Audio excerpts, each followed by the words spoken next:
السلام علیکم ورحمۃ اللہ وبرکاتہ، نحمده ونصلی علی رسوله الکریم، اما بعد فاعوذ باللہ من الشیطان الرجیم، بسم اللہ الرحمن الرحیم، رب اشرح لی صدری ویسر لی امری واحلل عقدۃ من لسانی یفقہوا قولی۔ عن ابی امامۃ عن رسول اللہ صلی اللہ علیہ وسلم انہ قال من احب للہ وابغض للہ واعطى للہ ومنع للہ فقد استکمل الایمان، رواہ ابو داود۔ سیدنا ابو امامہ رضی اللہ تعالی عنہ سے روایت ہے کہ رسول اللہ صلی اللہ علیہ وسلم نے فرمایا، جس نے اللہ تعالی کے لیے محبت کی اور اللہ تعالی کے لیے بغض رکھا، اور جس نے اللہ تعالی کے لیے دیا اور اللہ تعالی کے لیے روکا، تو اس نے اپنا ایمان مکمل کر لیا۔ اس حدیث میں کچھ اعمال کو اللہ تعالی کے لیے کرنے کی فضیلت بیان کی جا رہی ہے۔ اللہ سبحانہ وتعالی نے انسان کو بے شمار نعمتوں سے نوازا ہے، اور اس کے ساتھ ساتھ اس نے اپنے متقی اور پیارے بندوں کی صفت یہ بیان فرمائی ہے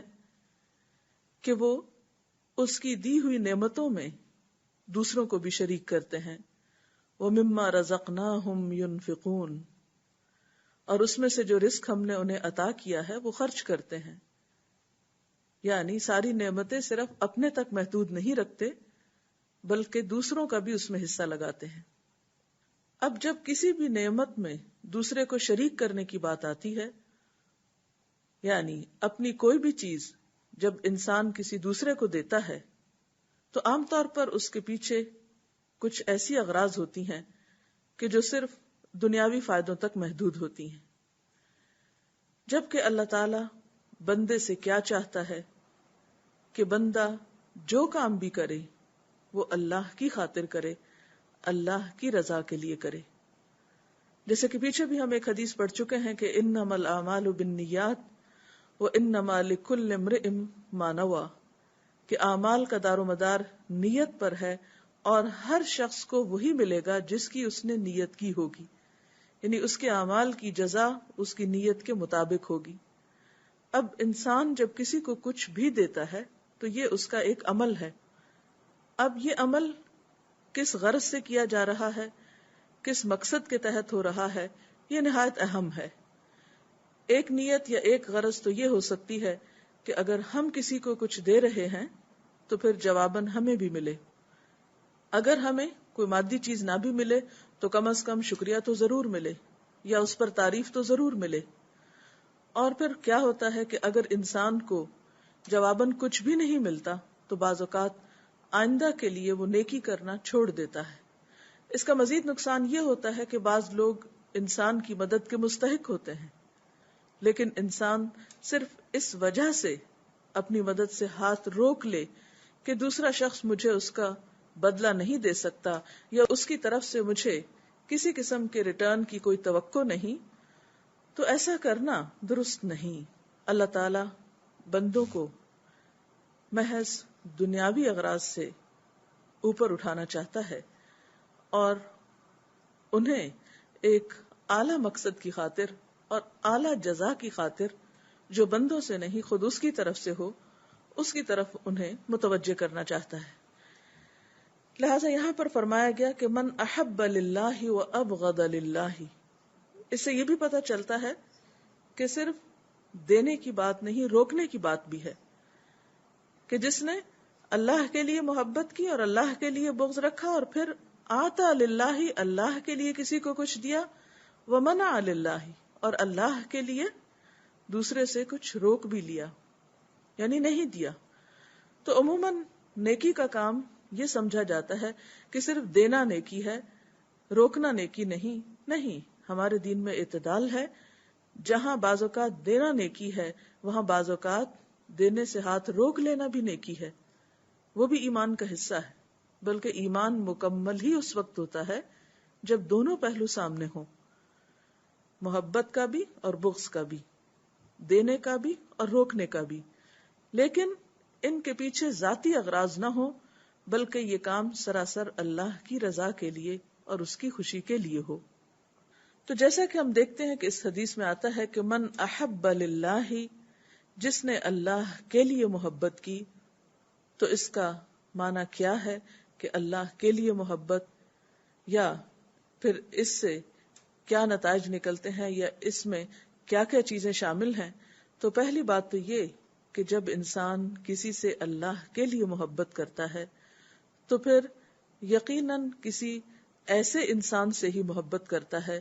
جو اللہ کی اطاعت کرنے والا ہوتا ہے. پھر انسان کی محبت کسی ایسے انسان کے لیے نہیں ہوتی جو اسے خدا سے غافل کرنے والا ہو، کیونکہ عموماً انسان اس شخص کے تابع ہوتا ہے جس سے وہ محبت کرتا ہے، انسان اس شخص کے دین پر ہوتا ہے جس سے وہ محبت کرتا ہے. اس لیے فرمایا کہ جس نے اللہ کے لیے محبت کی، گویا اس سے محبت کی جسے دیکھ کر اللہ کی یاد آئے یا اللہ تعالی کے دین پر چلنا آسان ہو جائے، کیونکہ محبت انسان کے اندر ایک روحانی طاقت کا بھی ذریعہ ہے، انسان کو ایک عزم اور استقلال بھی عطا کرتی ہے، انسان کے اندر استقامت بھی پیدا کرتی ہے، بہت سے مشکل کاموں کو آسان کر دیتی ہے. تو جب انسان اللہ کے لیے کسی سے محبت کرتا ہے تو اس کی محبت کا مرکز بھی درست ہوتا ہے. نمبر 2 یہ کہ پھر وہ اس انسان سے جواباً توقع نہیں رکھتا محبت کی، کیونکہ عموماً انسان کی خواہش یہ ہوتی ہے کہ جس سے وہ محبت کرتا ہے وہ جواباً ضرور اس سے محبت کرے. یہ ایک فطری سی خواہش ہوتی ہے، لیکن بسا اوقات ایسا ممکن نہیں بھی ہوتا. تو اس میں انسان پھر زمان و مکان کی قید سے بالا ہو کر محبت کرتا ہے. ضروری نہیں کہ وہ صرف ایسے انسان سے محبت کرے جو اس کے سامنے ہو یا اس کے پاس موجود ہو، پھر وہ ان تمام لوگوں سے، ان تمام انسانوں سے محبت کرتا ہے جو کہیں پر بھی ہوں یا کسی بھی دور اور کسی بھی زمانے میں ہوں، خواہ آج کے دور میں ہوں اور کسی اور جگہ پر ہوں، یعنی اس کے قریب ترین علاقے میں نہ بھی ہوں، یا یہ کہ وہ آج سے 1400 سال پہلے دنیا میں آئے ہوں. پھر اس کی محبت ایک مقصد کے لیے ہوتی ہے، ایک ذات کی خاطر ہوتی ہے، نہ کہ محض اپنے نفسانی اغراض کی خاطر. لہذا جب انسان اللہ کے لیے محبت کرے گا تو لازمی طور پر پھر اپنے معیار محبت کو بھی درست کرے گا، جو کہ دراصل مطلوب ہے. پھر اسی طرح ہم دیکھتے ہیں کہ اس محبت کی جو جزا بتائی گئی ہے وہ بھی بہت زبردست ہے. رسول اللہ صلی اللہ علیہ وسلم نے فرمایا، اللہ تعالیٰ فرماتے ہیں، حدیث قدسی ہے، وجبت محبتی للمتحابین فیّ والمتجالسین فیّ والمتزاورین فیّ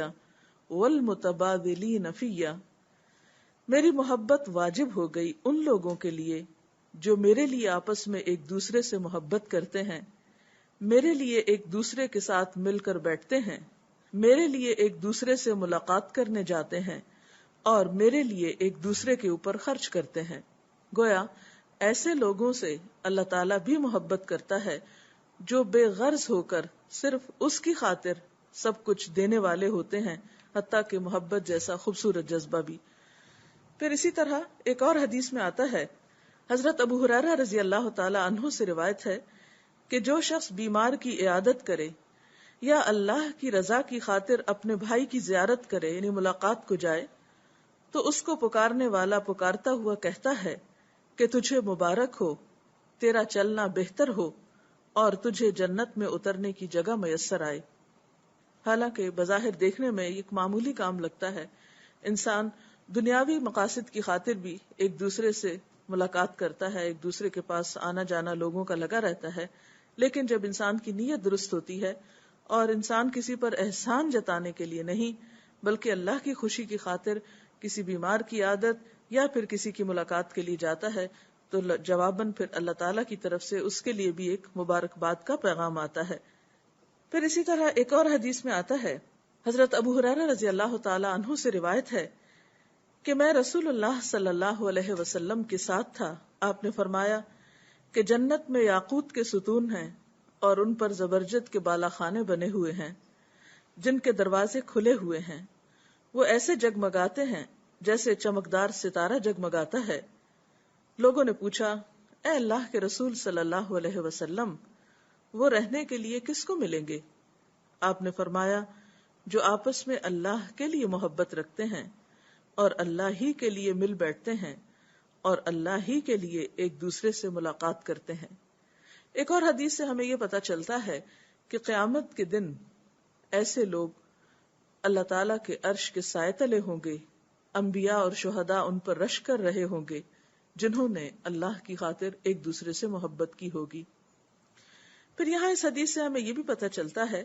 کہ صرف اللہ کی خاطر محبت ہی نہیں بلکہ اللہ کی خاطر بغض بھی ضروری ہے۔ بغض کا کیا معنی ہے؟ بغض کا معنی کسی کے لیے دل میں برے جذبات رکھنا، نفرت رکھنا۔ کیا ہمارے دین میں کسی کے لیے نفرت کرنا بھی جائز ہے؟ جی ہاں، ایسے لوگوں کے لیے جو خود دین سے نفرت رکھتے ہوں، لیکن مراد اس سے یہ ہے کہ ان انسانوں سے نفرت نہیں بلکہ ان کے ان عادات سے کہ جو انہیں لوگوں کی نگاہ میں قابل نفرت بناتی ہیں یا اللہ کی نگاہ میں قابل نفرت بناتی ہیں۔ اور جب انسان کے دل میں کسی کی خاص برائی سے نفرت ہوگی تو پھر لازمی طور پر وہ اس کے لیے کوشش بھی کرے گا کہ اس سے اس برائی کو دور کیا جائے۔ اور یہ نفرت کسی کے لیے منفی جذبات رکھنے کا نام نہیں بلکہ اس کی خیرخواہی اور اس کی اصلاح کے منصوبے بنانے کے لیے ایک پلیٹ فارم مہیا کرنا ہے تاکہ انسان دوسرے کے لیے ایک ہمدردی رکھتے ہوئے اس سے خیرخواہی کرے یا اس سے خیرخواہی کا حق ادا کرے۔ پھر اسی طرح اسی حدیث میں آتا ہے کہ اللہ کے لیے کسی کو کچھ دیا، یعنی انسان مال میں سے یا اپنے علم میں سے، حتیٰ کہ معمولی سی بھی کوئی چیز جو انسان کو زندگی میں ملی ہو، اسے جب وہ دوسروں کے ساتھ شیئر کرے تو اس میں بھی اس کی نیت اللہ کی رضا ہو، نہ کہ کسی انسان پر احسان جتانا یا دکھاوا کرنا یا شہرت کی طلب اس کے ذریعے رکھنا۔ اور پھر اسی طرح بعض اوقات انسان جب کسی سے کچھ روکے تو بھی اللہ کے لیے روکے۔ دینے کی بات تو عام سمجھ میں آتی ہے کہ کسی کو کچھ دینا اللہ کی خاطر ہو، لیکن روکنے کا کیا معنی ہے؟ یعنی اللہ کی خاطر روکنا کیسے؟ اللہ کی خاطر روکنے کا معنی یہ ہے کہ جب آپ کو یہ پتا چل جائے کہ آپ کے تعاون سے یا آپ کی مدد سے دوسرا شخص کوئی غلط کام کرے گا یا کسی ظالم کا ساتھ دے گا یا کسی گناہ کے کام میں ملوث ہوگا تو پھر آپ اپنی مدد سے ہاتھ کھینچ سکتے ہیں۔ قرآن پاک کی ایک اور آیت میں آتا ہے، تعاونوا علی البر والتقوی ولا تعاونوا علی الاثم والعدوان، نیکی اور تقوی کے کاموں میں ایک دوسرے سے تعاون کرو لیکن گناہ اور زیادتی کے کاموں میں ایک دوسرے کے ساتھ تعاون مت کرو۔ گویا دین میں اعتدال اسی وقت ہو سکتا ہے جب محبت اور نفرت اللہ کے لیے ہو، جب کسی کو کچھ دینا اور اس سے روکنا اللہ کے لیے ہو اور اس میں اپنی ذاتی اغراض اور اپنی نفسانی خواہشات شامل نہ ہوں۔ اگر اس سلسلے میں مزید آپ کے ذہن میں کوئی استفسار ہے تو آپ کر سکتے ہیں۔ جی، ابھی جیسا کہ ہم نے اس حدیث میں پڑھا جو کہ بہت خوبصورت حدیث ہے کہ ایک جس میں کرائیٹیریا دے دیا گیا ہے کہ اللہ سے محبت، یعنی انسان کی اس چیز کو پہچان لے کہ جو کچھ وہ دے رہا ہے یا جو کچھ وہ روک رہا ہے وہ سب اللہ ہی کی خاطر ہو۔ تو اس میں پوچھنا چاہوں گی کہ اس کی پہچان کیا ہے؟ یعنی انسان کو کیسے پتہ چلے گا کہ کوئی کام جو ہے وہ اللہ کی خاطر ہو رہا ہے یا اس کے پیچھے کوئی اور مقصد پوشیدہ ہے؟ پہلی بات تو یہ ہے کہ جب انسان کوئی بھی کام کرتا ہے تو اس کا دل اس پر گواہی دیتا ہے، اس کا ضمیر اسے بتاتا ہے کہ اس نے کوئی کام کس لیے کیا ہے۔ قرآن پاک میں اللہ تعالیٰ فرماتے ہیں بل الانسان علی نفسہ بصیرۃ ولو القی معاذیرہ، بلکہ انسان اپنے نفس پر خود گواہ ہے، یعنی دیکھنے والا ہے، اس کو اپنے آپ سے خوب آگاہ ہے، خواہ اس پر وہ کتنی ہی معذرتیں کرے، یعنی ایک غلطی کرنے کے بعد کتنے ہی اس کے عذر تراشے، لیکن اس کو پتا ہوتا ہے کہ اس نے خود کیا کیا ہے۔ تو پہلی بات تو خود انسان کے اپنے اندر کی آواز ہے۔ دوسری چیز یہ کہ انسان ایسی نیکی کا کام کر کے پھر پچھتاتا نہیں، اور اللہ کی خاطر کوئی کام کرنے کا اصل فائدہ بھی یہ ہے کہ انسان اس کام کے کرنے کے بعد مطمئن ہو جاتا ہے، خواہ اس کے بعد حالات یا نتائج اس کے فیور میں ہو یا اس کے خلاف جا رہے ہوں۔ تیسری بات یہ کہ جب انسان اللہ کے لیے کوئی کام کرتا ہے تو اس راستے میں اگر کوئی مشکل آتی ہے یا رکاوٹ آتی ہے یا کوئی ناپسندیدہ چیز آتی ہے تو اس مشکل کی وجہ سے وہ اس راستے کو چھوڑتا نہیں. مثلا صحابہ کرام نے اللہ کے رسول صلی اللہ علیہ وسلم سے محبت کی اور سچی محبت. اس کے بعد انہوں نے اپنی جانیں بھی قربان کی, اپنے گھر بار بھی چھوڑے, اپنا سب کچھ لگایا, لیکن کسی نے پلٹ کر ایک دن بھی کوئی ایک ایسا لفظ نہیں بولا جس سے کوئی پچھتاوا ٹپکتا ہو. ہمیں اسلام نے کیا دیا یا ہمیں رسول اللہ صلی اللہ علیہ وسلم سے نعوذ باللہ کیا ملا کہ ہمیں اتنی قربانیاں کرنی پڑی اور آخری وقت تک انہیں بھوک بھی کاٹی, تکلیف بھی, مخالفتیں بھی, سب و شتم بھی. کون سی ایسی آزمائش ہے کہ جو ان لوگوں پر نہیں آئی, لیکن وہ ہر حال میں ثابت قدم رہے کیونکہ انہوں نے اللہ اور اس کے رسول صلی اللہ علیہ وسلم سے محبت کا دعویٰ کیا تھا. ایک شخص آپ کے پاس آتا ہے اور کہتا ہے اللہ کے رسول صلی اللہ علیہ وسلم مجھے آپ سے بہت محبت ہے. آپ نے فرمایا کہ تم نے جو کچھ کہا ہے اس پر غور کر لو, اس لیے کہ اگر تمہیں مجھ سے محبت کا دعویٰ ہے تو پھر فقر و فاقہ کا مقابلہ کرنے کے لیے تیار رہو. یعنی مجھ سے محبت کا دعویٰ آسان نہیں ہے, اس میں قربانی بھی کرنی پڑے گی. اور آپ دیکھیں کہ ہر محبت قربانی مانگتی ہے. تو اللہ اور اس کے رسول صلی اللہ علیہ وسلم سے محبت یا اللہ کی خاطر جو محبت ہوتی وہ بھی قربانی مانگتی. تو پھر انسان اپنا جائزہ اس وقت لے کہ وہ کس قدر قربانی کرنے والا ہے اور مشکل وقت میں کتنی استقامت اختیار کرنے والا ہے. اور پھر جب انسان یہ سب کچھ آخرت کو سامنے رکھ کے کرتا ہے تو پھر اس کے اٹھے ہوئے قدم واپس نہیں پلٹتے کسی بھی خیر اور بھلائی کے مقصد میں, اور اس کو کوئی ریگریٹس نہیں ہوتی, بلکہ وہ استقامت کے ساتھ نیکی میں آگے بڑھتا چلا جاتا ہے. آپ مزید کچھ کہنا چاہیں؟ ایک پہلو پر میں چاہوں گی کہ آپ روشنی ڈالیے, وہ یہ کہ یہ سارے کام اللہ کے لیے کرنے سے کیا دنیا میں یا ہماری معاشرتی زندگی میں اس کا کوئی فائدہ ہوتا ہے؟ اس میں آپ دیکھیے کہ جو کام انسان خلوص نیت کے ساتھ کرتا ہے, بغیر کسی غرض اور لالچ کے کرتا ہے, تو یقینی طور پر اس کام میں برکت ہوتی, اس کام میں اللہ تعالیٰ کی تائید بھی حاصل ہوتی. پھر یہ کہ بندوں کے دلوں میں اللہ تعالیٰ کی طرف سے ایک جگہ بنتی ہے, جیسے وہ ہم نے اس سے پہلے بھی ایک حدیث میں پڑھا تھا کہ اللہ تعالیٰ اپنی وہ محبت پھر زمین پر اتار دیتا ہے. یعنی جو لوگ اللہ کی خاطر کوئی بھی کام کرتے ہیں, جیسے قرآن پاک میں آتا ہے وَيُطْعِمُونَ الطَّعَامَ عَلَى حُبِّهِ يَتِيمًا وَمِسْكِينًا وَأَسِيرًا, کہ وہ اللہ کی محبت میں کھلاتے ہیں یتیم کو, مسکین کو, قیدی کو. اور پھر وہ کیا کہتے ہیں انما نطعمکم لوجہ اللہ, ہم تمہیں اللہ کی خاطر کھلا رہے ہیں, لا نرید منکم جزاء ولا شکورا, ہم تم سے نہ کوئی بدلہ چاہتے ہیں نہ شکریہ چاہتے ہیں. ایسے بے غرض لوگ کہ جو دوسروں کی مدد بغیر شکریہ کی توقع کر کریں, پھر کیسے ہو سکتا ہے کہ ان کے لیے دلوں میں مقام نہ ہو یا لوگوں کے دلوں میں جگہ نہ بنے اور انہیں جواباً محبت نہ ملے. عام طور پر اگر مخالفت ہو بھی ایسے لوگوں کی تو بھی ان سے محبت کرنے والے زیادہ ہوتے ہیں. اس سے معاشرے کے اندر ایسی مثالیں جنم لیتی ہیں بے غرضی کی کہ جس سے ایک ایسا معاشرہ وجود میں آتا ہے کہ جہاں پر ایک دوسرے کے لیے دل وسیع ہوتے ہیں, ایک دوسرے کے لیے احترام ہوتا ہے, ایک دوسرے کے ساتھ ایک تعاون اور ایک سکون اور خوشی کی فضا جنم لیتی ہے. تو یہ طرز عمل جو ہے اگر چند لوگوں کے اندر بھی پیدا ہو جائے تو اوور آل معاشرے کے اندر جو انسانی تعلقات ہیں ان میں بہت بہتری کے امکانات ہوتے ہیں. جی, آپ کی اسی بات کو آگے بڑھاتے ہوئے ایک اور بات میں آپ سے پوچھنا چاہوں گی کہ اللہ کے لیے دینا جو ہے اس میں تو پھر بھی ایک طرح سے آپ دے رہے ہوتے ہیں لوگوں کو, تو انسانوں کے اندر اس کی خوشی لینے کی ہوتی ہی ہے بہرحال. لیکن جب اللہ کی خاطر روکا جائے, کوئی چیز ان کو نہ دی جائے, تو اس سلسلے میں جو ایک طرح سے آپ کو مخالفت کا سامنا کرنا پڑتا ہے, تو ایسی صورت میں کیسا رویہ اختیار کرنا چاہیے؟ اس میں آپ دیکھیں پھر کئی چیزیں آ جاتی ہیں. مثلا نمبر 1, جب آپ کا روکنا بھی شفقت کے ساتھ ہوگا, خیرخواہی پر مبنی ہوگا, خلوص پر مبنی ہوگا, تو وقتی طور پر اگرچہ وہ دوسرے کو ناگوار گزرے گا لیکن انشاءاللہ وہ اخلاص آپ کا ضرور اثر انداز ہوگا اور دوسرا آپ کے اس روکنے کی اصل حقیقت کو جلد جان لے گا. اس کی مثال یہ ہے کہ جیسے والدین ہوتے ہیں, مثلا مائیں بچوں کو بہت سی چیزوں سے روکتی،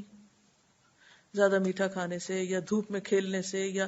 وقتی طور پر تو ان کو بہت برا لگتا ہے، یا کچھ کام کرنے کو کہتی ہیں، اسے پڑھنے کے لیے کہتی ہیں، تو وقتی طور پر کوئی بچہ بھی میرا نہیں خیال کہ اس سے خوش ہوتا ہو کہ ماں انہیں کسی چیز سے روکے یا کسی ایسے کام کو کرنے کو کہے جو ان کی مرضی کے خلاف ہو. لیکن اس ناگواری کے باوجود آپ نے دیکھا کہ ایسے بچے بڑے ہو کر جب اپنی زندگی میں ماں باپ کی ان باتوں کا جو بظاہر تکلیف دہ ہیں بچپن میں برا بھی بناتے تھے، تو بڑے ہو کر وہی اپریشیٹ کرتے ہیں کہ اللہ کا شکر ہے کہ ہمیں ایسے والدین ملے جنہوں نے ہمیں اچھے برے میں فرق سکھایا. تو اسی طرح جب کسی سے کوئی چیز روکی جاتی ہے، مثلا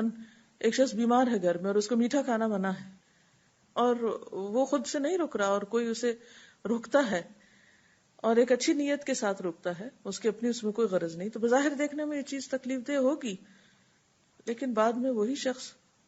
اپنے روکنے والے کے لیے بھی شکر گزار ہوگا. تو یہی چیز باقی معاملات میں بھی ہے کہ جب ہم روکیں تو روکنے کا انداز، یا ہم روکیں تو روکنے کے پیچھے بھی ویسی ہی خیرخواہی اور محبت ہو جیسی دینے کے پیچھے. اسی طرح جیسے ابھی میں نے بغض کی بات کی تھی یا نفرت کی بات کی تھی، تو نفرت ہمیں کسی بھی انسان سے بذات خود نہیں ہوگی، بلکہ اس کے اندر جو خرابیاں ہیں یا جو خامیاں ہیں ان سے ہوگی، اور اس کے پیچھے بھی